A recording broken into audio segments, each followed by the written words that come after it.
박근혜가 4차 옥중 조사를 앞두고 있거든요. 계속해서 지금 부인했다는 얘기만 나와요. 근데 변호인을 다 물갈이 했다면서요? 네. 변호인당이 9명이었는데 그중에 유영하 변호사하고 최명성 변호사를 남기고 해임했어요. 유영하는 리드하는 일종의 대표 변호사 같은 거잖아요. 최명성 변호사는 아마 유영하를 서포트하는 변호사일 겁니다. 그런가 그러니까 봐요. 사실상 유영하만을 놔두고 나머지는 다 잘랐다. 전에 말씀드렸던 그거 기억나세요? 제가 말씀드린 거? 유영아는 아마도 뭔가 깊은 그렇죠. 내밀한 진실을 알고 있는 것이 아닌가? 그래서 자를 수도 없는 게 아닌가? 뭐 이런 얘기를 하셨잖아요. 그러니까 이게 유영아라고 하는 변호사가 실제로 검찰과 맞상대를 한 거거든요. 그래서 구속 피해보려고 별 생쇼를 다 했는데 결국은 구속됐잖아요. 그 상태가 되면 사실상 유영아를 자르는 게 맞아요. 책임을 져야 되는 거지. 책임도 져야 되지만 검찰과의 상대에 있어서 뭔가 급이 안 된다거나 컨트롤 능력이 없다거나 노비 능력도 없다거나 등등의 여러 가지 이유로 박근혜가 어떤 성향이냐를 떠나가지고 근데 유영아를 냅두고 나머지를 잘라버린다. 원래 이게 불협화음이 생긴 게 유영아가 너무 효과적으로 대응을 못하니까 박근혜가 구속됐다 해서 나머지 변호인단들이 거기에 대한 유영아를 잘라야 된다는 분위기를 만들었었는데 그걸 제기한 사람들을 잘라버리는 방식. 그러니까 구체적으로 들어가 보면 답변서를 사전 작성을 한대요. 검찰이 뭐 물어볼지에 따라서. 근데 유영하고 나머지 변호인단하고 따로 작성을 했다는 거야. 근데 나머지 변호인단 내용들은 구체적으로 뭐 이래이래해서 아니다 길게 가는데 유영하 건 대부분이 아니다. 모른다. 단답형인 거야. 그러니까 좋게 말하면 박근혜는 복잡하게 써주는 애들이 싫은 거야.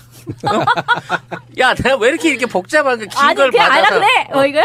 이렇게 가야 되는 거기 때문에 하지 않았나 싶은 생각도 들지만 거꾸로 말하면 유영하 이외에는 어느 누구도 박근혜하고 이 사건에 대한 혐의 사실에 대한 직접적인 문답을 할 수 없게끔 만드는 일종의 차단책처럼 유영하가 쓰이고 있다는 거예요. 더더욱 놀라운 거는 유영하는 지금 있는 기존에 20년, 30년 된 변호사들을 다 자르고 자기가 대표 변호사를 하면서 경력 3년 미만의 변호사들을 모집 공고를 냈어요. 그러니까 박근혜를 변호하기 위해서 지 변호인단 그 밑에 있는 똘마니를 부르는데 이게 공식적으로 홈페이지에다가 변호사 홈페이지에다가 3년 미만의 변호사들을 찾는다라고 공고문을 올렸다니까.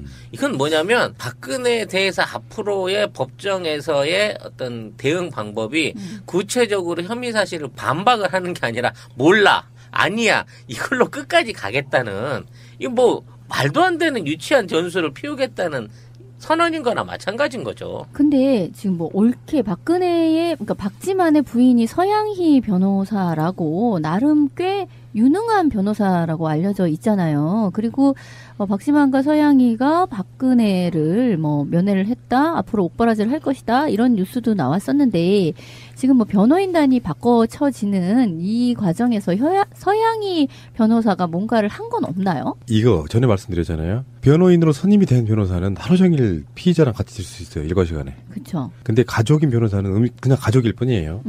그런 측면을 봐야 되는데 일단은 박근혜는 박지만 쪽과 화해를 안 했을 가능성이 좀 높아 보이는 거. 그러니까 어떤 그 이유에 의해서건 박근혜가 박지만을 부른 상황은 아니라고 해요. 집으로 불렀을 때. 그러니까 어떤 그냥 갔다. 오히려 박지만 쪽 사람들이 박지만에게 조언을 해서 가는 게 좋겠다 이런 식으로 만들어진 상황인 것 같고 서양이라는 사람을 가족이니까 그렇게 하기에는 너무 관계가 멀어져 있는 상태라서 사실상의 어떤 동질감을 전혀 못 느끼는 것 같은 그런 느낌이잖아요.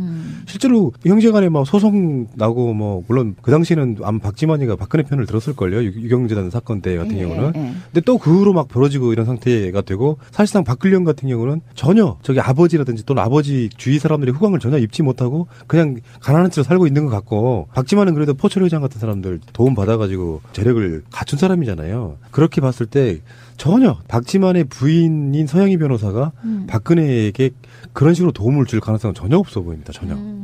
지금 이 변호인단 중에서 2명만 남고 나머지가 그만두게 된 그 결정적인 이유는 지금 언론에서 예측하는 것은 4분이다.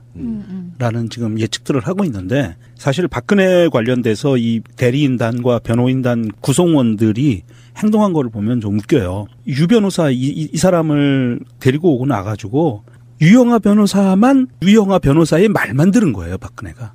특검에 출석하지 마라라는 것도 유영하가 얘기를 했고 헌재에 출석하지 마라는 것도 유영하가 이야기를 했고 그리고 구속되고 나서 서울구치소에 있는 건데 접견하는 것도 유영아만 하는 거예요. 거기 더하기. 그런데 유영아라는 사람이 이 9명의 그 변호인단에서 그렇게 중요한 역할을 했느냐? 아니라는 거예요. 따로 놀았다는 거죠. 그렇죠. 유영아가 모든 정보를 자기 혼자만 갖고 있고 나머지한테 안 줬다는 이야기예요.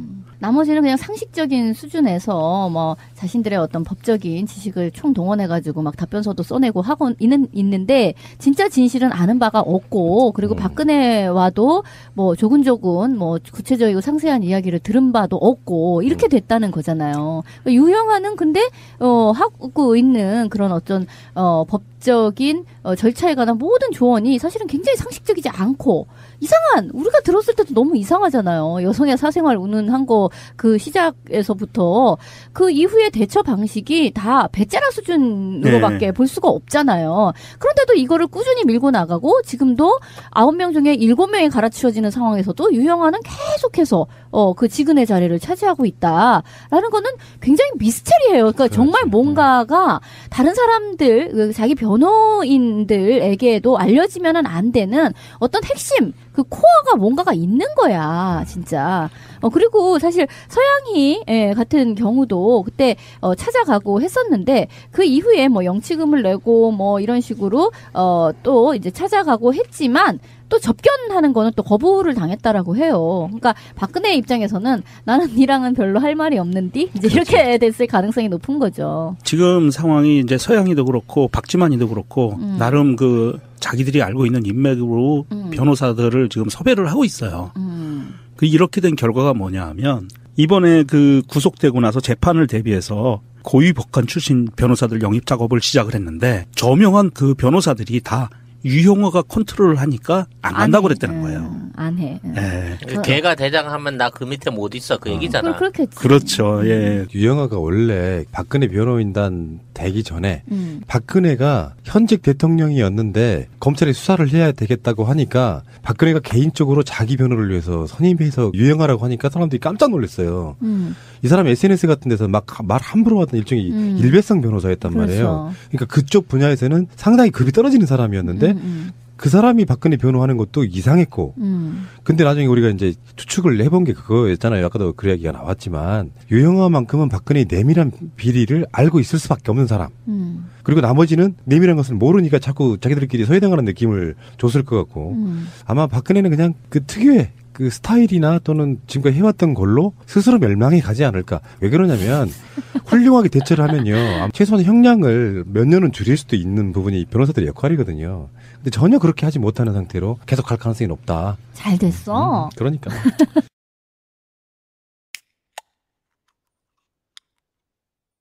박근혜가 4차 옥중 조사를 앞두고 있거든요. 계속해서 지금 부인했다는 이야기만 나와요. 근데 변호인을 다 물갈이 했다면서요? 네. 변호인당이 9명이었는데 그중에 유영아 변호사하고 최명성 변호사를 남기고 해임했어요. 유영아는 리드하는 일종의 대표 변호사 같은 거잖아요.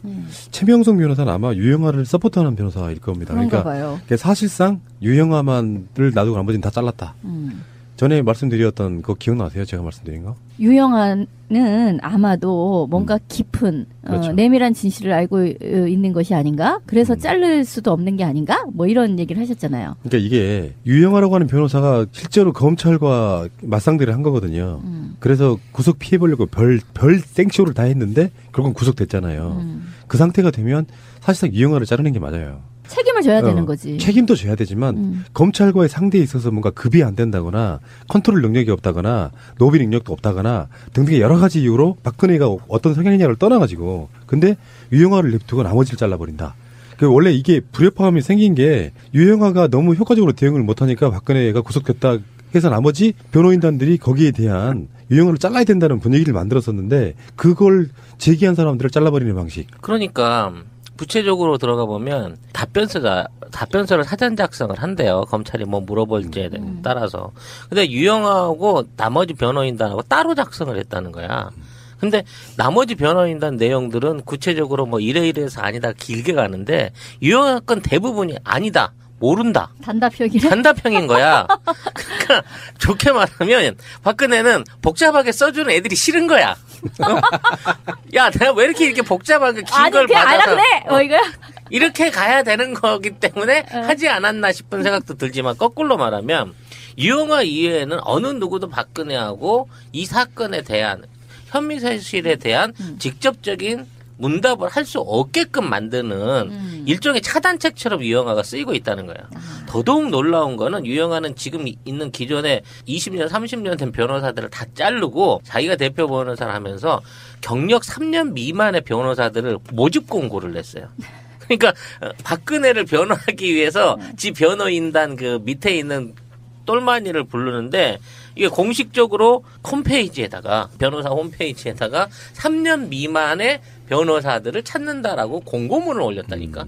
이건 뭐냐면 박근혜에 대해서 앞으로의 법정에서의 어떤 대응 방법이 구체적으로 혐의 사실을 반박을 하는 게 아니라 몰라, 아니야 이걸로 끝까지 가겠다는, 이거 뭐 말도 안 되는 유치한 전술을 피우겠다는 선언인 거나 마찬가지인 거죠. 근데 지금 뭐 옳게 박근혜의, 그러니까 박지만의 부인이 서양희 변호사라고 나름 꽤 유능한 변호사라고 알려져 있잖아요. 그리고 박지만과 서양희가 박근혜를 뭐 면회를 했다, 앞으로 옥바라지를 할 것이다, 이런 뉴스도 나왔었는데 지금 뭐 변호인단이 바꿔쳐지는 이 과정에서 서양희 변호사가 뭔가를 한 건 없나요? 이거 전에 말씀드렸잖아요. 변호인으로 선임이 된 변호사는 하루 종일 피의자랑 같이 있을 수 있어요. 일과 시간에. 그렇죠. 근데 가족인 변호사는 그냥 가족일 뿐이에요. 그런 측면을 봐야 되는데 일단은 박근혜는 박지만 쪽과 화해를 안 했을 가능성이 좀 높아 보이는 거. 그러니까 어떤 그 이유에 의해서건 박사의 말만 들은 거예요, 박근혜가. 특검에 출석하지 마라라는 것도 유영아가 얘기를 했고 헌재에 출석하지 마라는 것도 유영아가 이야기를 했고, 그리고 구속되고 나서 서울구치소에 있는 건데 접견하는 것도 유영아만 하는 거예요. 거기 더하기. 그런데 유영아라는 사람이 이 9명의 그 변호인단에서 그렇게 중요한 역할을 했느냐? 아니라는 거예요. 따로 놀았다는 거죠. 그렇죠. 유영아가 모든 정보를 자기 혼자만 갖고 있고 나머지한테 안 줬다는 이야기예요.